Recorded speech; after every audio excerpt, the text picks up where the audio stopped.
Et vous, monsieur? Moi, je me demande qu'est-ce que vous foutiez à l'église ce soir. Ne vous fâchez pas. Je me fâche pas. La messe est autant un rite qu'un spectacle. N'est-ce pas, Claude? Il n'y a pas de doute. La réalité n'est jamais univoque. Telle chose noire un jour peut être blanche le lendemain. Un savant peut être athée toute la semaine, mais croyant le dimanche.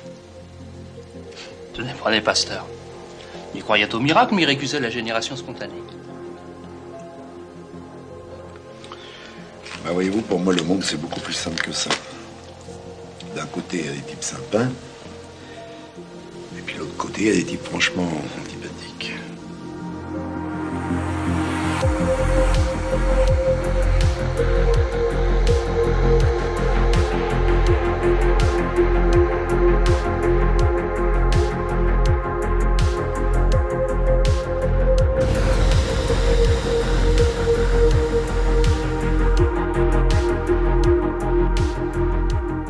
J'ai toujours été au cinéma avec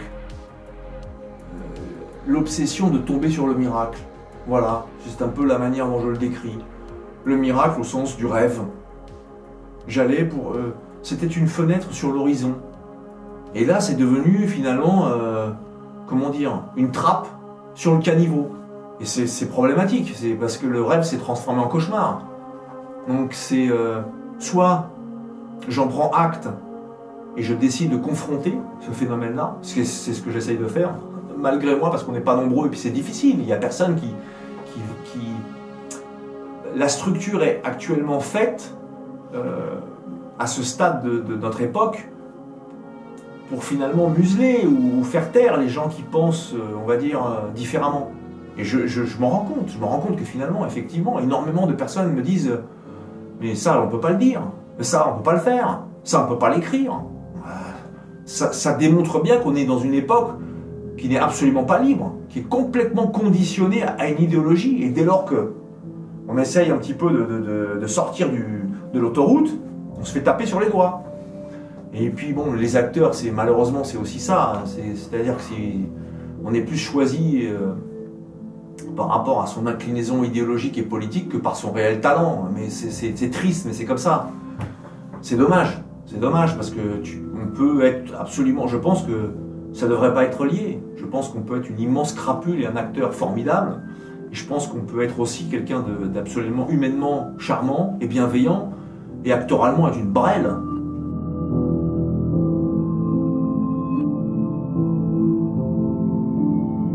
Alors j'ai un sourire en coin parce que d'une part c'est atterrant, d'autre part c'est symptomatique de ce qu'est devenu le cinéma français. Ensuite, c'est aussi révélateur. C'est révélateur d'une époque. Je pense, je parlais moi, j'utilise souvent le terme inversion des valeurs absolues. C'est-à-dire que la décadence est encensée, la médiocrité est consacrée. Beaucoup me diront, oui, Gérard, t'es dur. T'es dur, oui. Je suis dur, mais je pense pas être plus dur que ce qui nous est infligé. À mon sens, un des vrais problèmes qu'on a vis-à-vis de cette caste en perdition absolue, c'est qu'ils s'imaginent transgressifs, ils s'imaginent audacieux, ils s'imaginent être les Pier Paolo Pasolini de l'époque, alors qu'ils sont dans un conformisme mais absolu, absolu. Et ils s'applaudissent entre eux. Et je vais être... Allons-y, ils ne s'applaudissent pas, ils se masturbent entre eux. Ces artistes-là ne sont pas libres. Ils ne sont pas libres de penser comme ils pensent, puisqu'ils ne pensent pas. Je me rappelle de ces soirées à Cannes où les gens parlaient de la pauvreté en Afrique en buvant du champagne. Bon, on a le sentiment qu'ils sont en train d'expier finalement leur péché. J'entends beaucoup de droitards me dire « c'est un militantisme de gauche ». Mais il n'y a rien de gauche là-dedans. Ils ne défendent pas un prolétariat, ces gens-là. Ils s'inventent une cause et en deviennent les sauveurs imaginaires, puisqu'ils ne défendent rien, si ce n'est que leur petite position qui n'est soumise qu'à leur allégeance.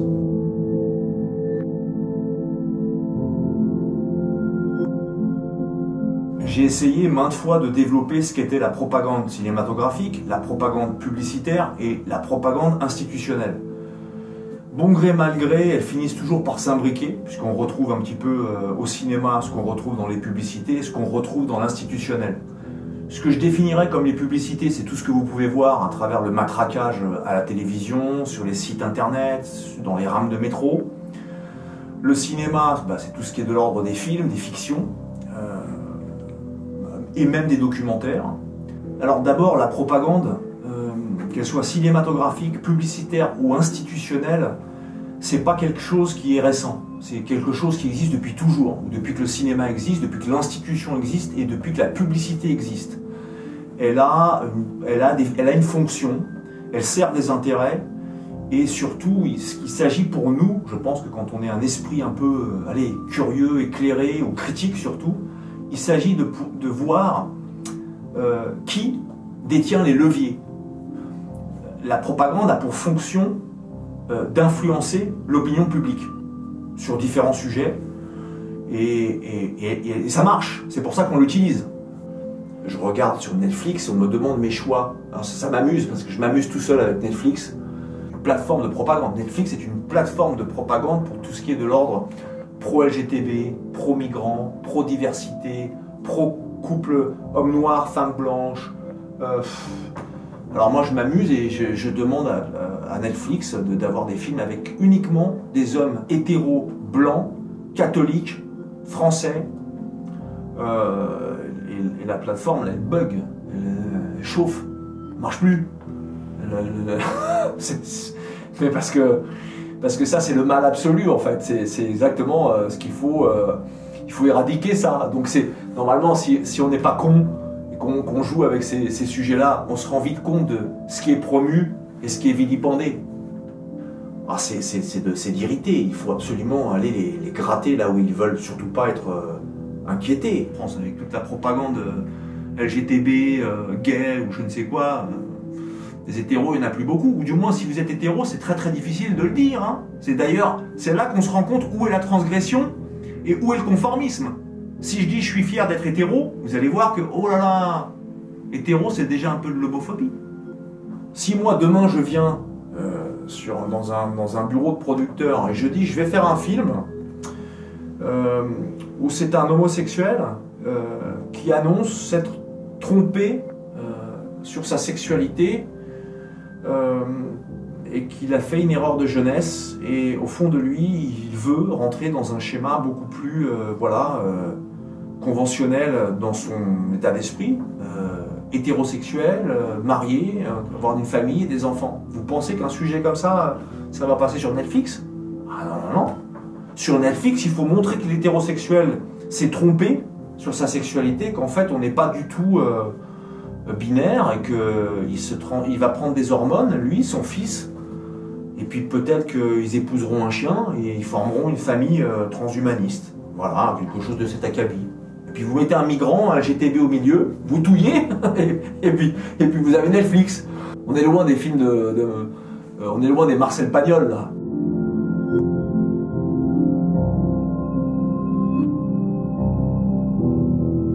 Évidemment, le paradoxe, il est chaque jour révélé. On nous interdit une bande dessinée qui serait, soi-disant, offensant vis-à-vis de la gente féminine, parce que je regardais la BD d'un putois ou quelque chose comme ça, je me rappelle plus, d'un Tintin, parce que Tintin est au Congo, il apprend l'alphabet à 2-3 Congolais, ou des choses de cet acabit-là. Mais paradoxalement, vous avez tous ces clips de rap où vas-y je te nique la chatte à ta mère, ça passe sans problème. Parce que, effectivement, nous sommes dans une époque qui est complètement paradoxale, qui est complètement mensongère, qui est aussi contradictoire. Mais ce qu'on interdit d'un côté, il est promu de l'autre. Quand on en est à déboulonner les statues, à enlever les tableaux dans les musées, ou finalement à interdire certains films sous prétexte qu'ils ne répondent plus aux critères de l'époque, c'est aller plus loin que la simple propagande. C'est rentrer dans une ère totalitaire qui consiste à n'autoriser que l'idéologie en place. C'est quand même révélateur de l'époque.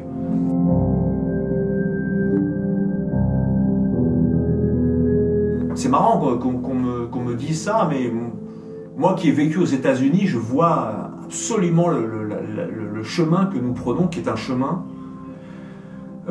qui est à la fois pudibond et profondément,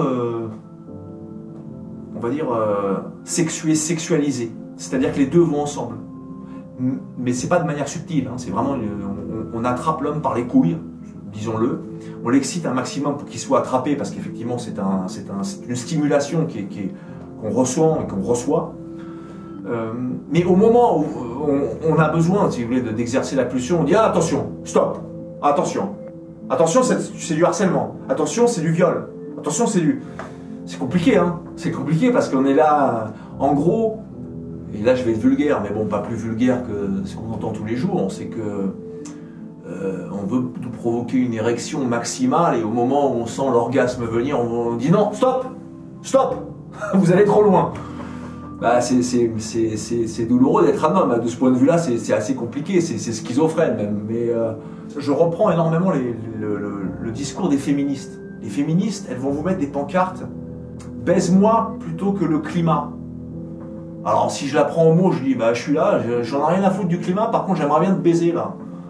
Quoi? C'est un homme sexy, c'est du machisme, c'est-à-dire qu'on est dans une perspective schizophrène. On est en permanence en train de me dire oui, j'ai le droit à ma sexualité, mais dès qu'on avance un peu vers la sexualité, on se dit non, non, attention, c'est du harcèlement. C'est une perspective, c'est un non-sens. C'est viens, mais ne viens pas. Quand j'avais tourné au Festival de Cannes, le film de luxe, je me rappelle que ce qui m'avait frappé, c'était le nombre de poufs qui parlaient du harcèlement sexuel. C'est pas du harcèlement sexuel. T'as donné un billet, t'as accepté, ça s'appelle une négociation. Pourquoi tu vas l'accuser d'être plus porc que tu n'es pouf? Balance ton porc. Bah oui, balance ta pouf. Il y a ça aussi, parce qu'il n'y a pas de porc sans pouf, hein.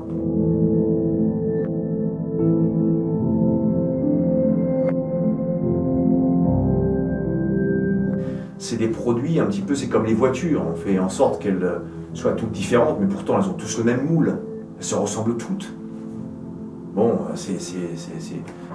enfin, entre Nabila et Kim Kardashian, c'est quoi la différence? Il y en a une qui parle français et encore, elles ont toutes le même nez, la même bouche, la même manière de s'exprimer comme ça. Alors voilà, moi je pense que les concours beauté, quoi? I think what's happening in Armenia is completely awful. And I think we should raise some funds to help the Armenian people. Mais qu'est-ce que c'est, quoi? Je veux dire, Benjamin Biolay, j'ai l'impression de voir une chèvre. Mais il faut pas je pense qu'il serait pas judicieux de le limiter au cinéma. C'est pas, on est passé de Sacha Distel à Booba. On a Booba. Mais je regardais ça, j'en parlais avec un ami. J'ai l'âge de ce bonhomme qui s'appelle Booba. Il est multimillionnaire. Il vend des disques par million. Il vit à Miami. Alors il fait des phrases comme ça dans la chatte en main. 45 ans. Est-ce que les hommes de la génération de nos parents à 45 ans étaient dans un état intellectuel de cet acabit? C'est pas de l'ordre du délabrement, ça. C'est à quel moment on prend acte qu'on va dans les abysses du néant. C'est pas qu'on perde contre des bons, c'est qu'on perde contre des nazes.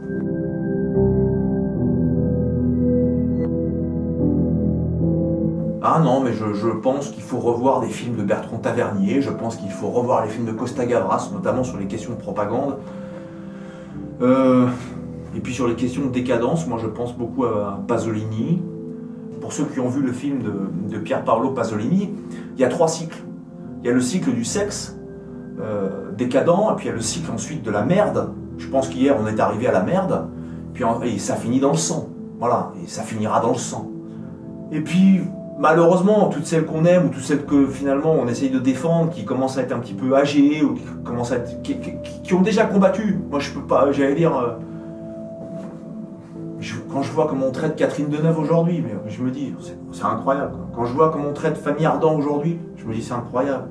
La manière dont on finalement on rend hommage à tous ceux qui ont dépassé la soixantaine, ou même 70 ans, hein, bah il y a quelque chose d'ingrat dans cette société. Mais ça sert à rien de mettre des 8K, de mettre des drones, ça sert à rien de mettre les meilleurs photographes, les meilleurs directeurs photo. Ça sert à rien. Vous ferez jamais Voilà, je le dis souvent, vous ne ferez jamais d'un tétard un guépard. Ben on est face à ça. On est face à une ribambelle d'insignifiants qui prétendent, on va dire, suivre l'héritage, la succession de tous ceux qui nous ont fait aimer le cinéma. Mais il n'y a aucune là qui est digne d'être l'héritière de Romy Schneider. Il n'y en a aucun là qui peut prendre la place de Gabin aujourd'hui. De Delon, de Ventura, de Philippe Noiret, même de Jean Rochefort. J'ai rien contre Jean Rochefort, j'aime beaucoup Jean Rochefort. De Jean-Claude Brialy. Excusez-moi, qu'est-ce qu'on voit aujourd'hui? Moi, je pars du principe que c'est pas parce que on n'a pas perdu parce qu'ils sont bons, on a perdu parce qu'on a renoncé à combattre. Et ces gens-là, on doit les combattre. Ces gens-là, en fait, c'est pas eux en tant qu'individus, puisque eux ne sont que les faire valoir.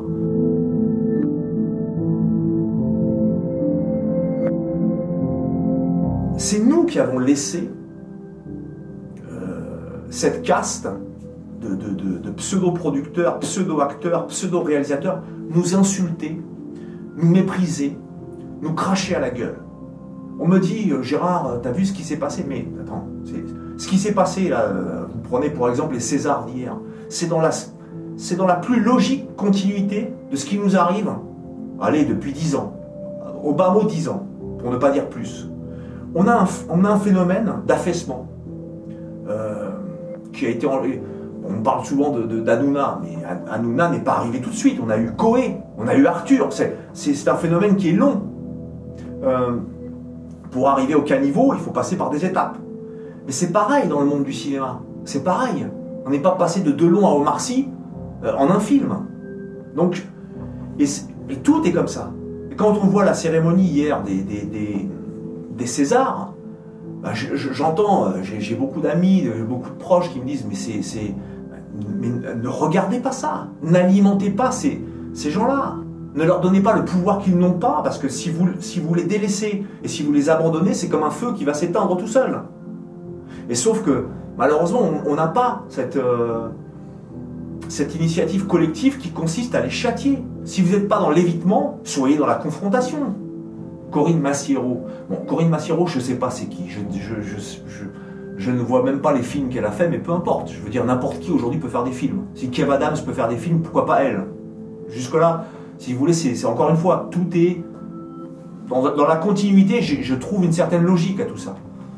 Mais cette fille-là, personne ne lui dit, mais ma pauvre fille, mais tu t'es laide comme un cajot, même dans une fin de gangbang, dans une boîte échangiste, je te mettrai pas un doigt au risque de choper un panari. Il faut confronter ces gens-là. On est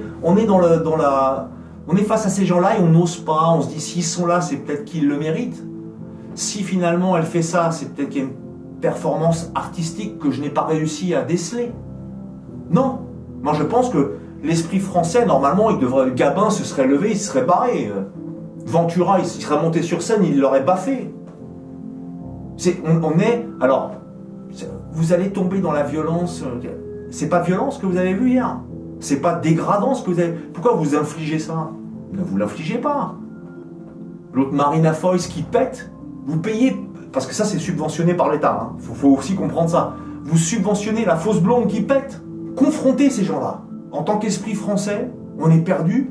Toute notre capacité d'insurrection, de rébellion, d'outrance vis-à-vis de ces cloportes, c'est des cloportes ces gens-là. Ils ne sont rien, on leur donne un pouvoir qu'ils n'ont pas. Moi je pense que notre erreur elle est là. Alors je l'exprime à ma manière, évidemment. Mais tant qu'on ne se bat pas contre l'adversaire idéologique, qu'on ne déploie pas nos forces collectives, qu'on ne confronte pas ces imposteurs, nous sommes dans une position de faiblesse. Voilà ce que je pense. Mais en même temps, il y a des avantages à ce que ces espèces de guignols se dévoilent chaque jour. Quand on est capable d'encenser et de consacrer les plus médiocres et d'éjecter les derniers des meilleurs, je pense à Roman Polanski, je me dis, mais il nous facilite la tâche en plus. Mais non, nous, on bouge pas, on est là. On s'envoie sur les réseaux sociaux la photo du cul de Massiero, qui était très fier de le montrer. Mais si je te montre ma quéquette, parce que je te confronte, tiens, Massiero, Corinne Massiero, si je te montre qu'est-ce qui se passe? Bah, tu me fais un procès en harcèlement. Mais je te la montrerai pas, tu la mérites pas. Bah, là, tu me fais un procès en sarcasme.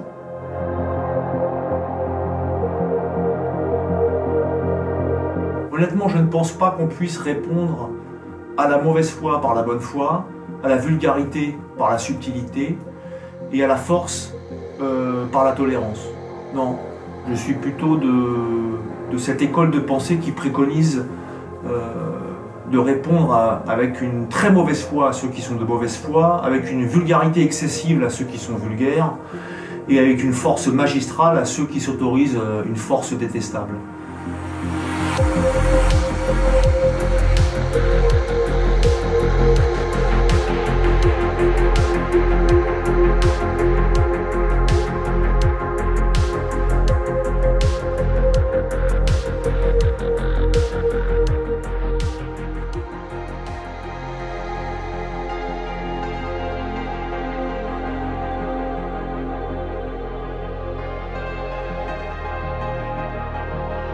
Je vous aime.